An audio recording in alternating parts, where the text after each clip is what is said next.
Good morning student. आपने last topic किया था, अब जो मैंने सेंड किया था इनवाइटिंग कोटेशन। अब ये जो दूसरा टॉपिक हमारा उसी के रिगार्डिंग सेंडिंग कोटेशन है। फर्स्ट ऑफ ऑल हम कोटेशंस को इनवाइट करेंगे कहाँ से? जो सप्लायर हैं उनके थ्रू हमने कोटेशन इनवाइट की। देन अब सप्लायर हमारी भेजी हुई कोटेशन, जो हमने कोटेशन के इनवाइटिंग कोटेशन के लिए लेटर भेजा है, उसका रिस्पांस तो सेलर ज़रूर देंगे। देन जो हमारा अब ये नेक्स्ट टॉपिक है ये उसी के रिगार्डिंग है। अब सेलर का जो रिप्लाई होगा उसे वो रिप्लाई कैसे देना चाहिए, उसमें क्या क्या चीज़ों को उसे ध्यान रखना चाहिए, ये उसके रिगार्डिंग है। तो ये हमारा टॉपिक है sending quotation. First of all meaning क्या है सेंडिंग कोटेशन का वो देखिए आप।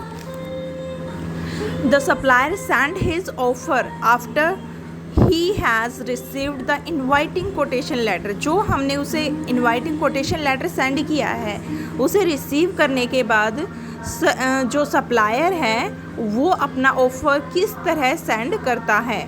The response to the inviting quotation should be carefully drafted. जो उसका रिस्पॉन्स है, जो सेलर रिस्पॉन्स दे रहा है, वो बिल्कुल केयरफुली ड्राफ्ट करना चाहिए उसे।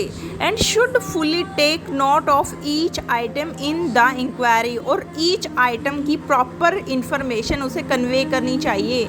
हर एक इंक्वायरी जो हमने उनसे मांगी है उसे प्रॉपरली उसे मेंशन कर देना चाहिए। It should be properly drafted. अच्छी तरह से ड्राफ्ट होना चाहिए, मीन्स टू से जैसे एक लेटर की फॉर्म होती है, एक ऑफिशियल लेटर होता है, ये उसकी फॉर्म में होना चाहिए। Because any mistake in rates और condition can put the supplier to disadvantages. क्योंकि क्या हो सकता है, अगर सप्लायर ने जरा सी रेट्स के रिगार्डिंग या कंडीशन में कुछ हल्का फुल्का भी मिस्टेक कर दी तो सप्लायर क्या हो सकता है, वो बड़े लॉस में जा सकता है। अगर उसने टाइम बाउंडेशन हमें दी है 10 o'clock, अगर वो डिलीवर करता है हमें सामान 11 o'clock, देन वो सारी जो उसकी पेमेंट है वो कैंसिल हो सकती है। उसे पूरे के पूरे जो उसका सामान है उस पर लॉस बियर करना पड़ेगा। देन क्या कहते हैं, following points should be kept in mind while drafting this letter। इस लेटर को ड्राफ्ट करते वक्त सप्लायर को किन किन चीज़ों का मेनली ध्यान रखना चाहिए, ये कुछ पॉइंट हैं। जैसे mode and term of payment. First of all जो सप्लायर है उसे पेमेंट के रिगार्डिंग किस फॉर्म में अपनी पेमेंट चाहिए वो उसे क्लियरली मेंशन कर देनी चाहिए। फॉर एग्जांपल वो ऑफलाइन लेगा पेमेंट या ऑनलाइन लेगा पेमेंट, या फिर क्रेडिट मोड से, या अदर मेथड्स हैं जो वो किस मोड में अपनी पेमेंट रिसीव करेगा उसे मेंशन कर देना चाहिए। Then place and time of delivery.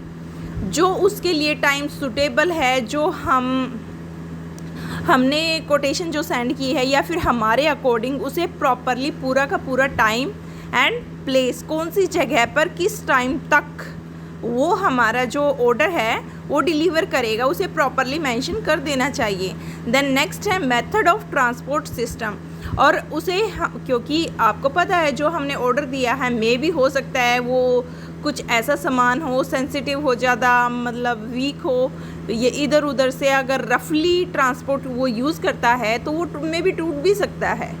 तो उसे फर्स्ट ऑफ ऑल पहले अपना ट्रांसपोर्ट सिस्टम जो है वो किसके थ्रू इसे ट्रांसपोर्ट करेगा वो ज़रूर मेंशन कर देना चाहिए। उसी के अकॉर्डिंग हम डिसीज़न लेते हैं कि ये प्रॉपरली हमारे जो ऑर्डर के लिए सूटेबल है या नहीं है।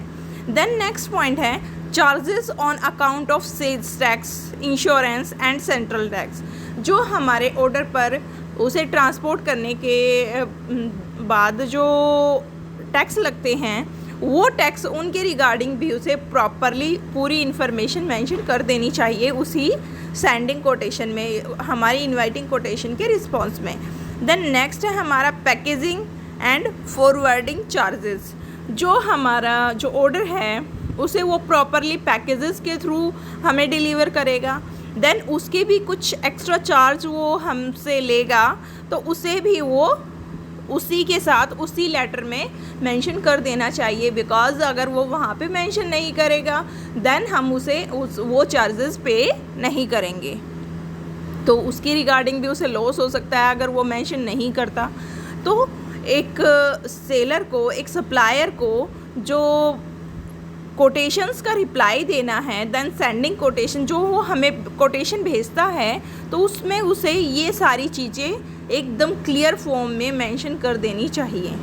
तो ये हमारी है सेंडिंग कोटेशन। सेंडिंग कोटेशन क्या होती है? इनवाइटिंग कोटेशन का रिस्पॉन्स होती है।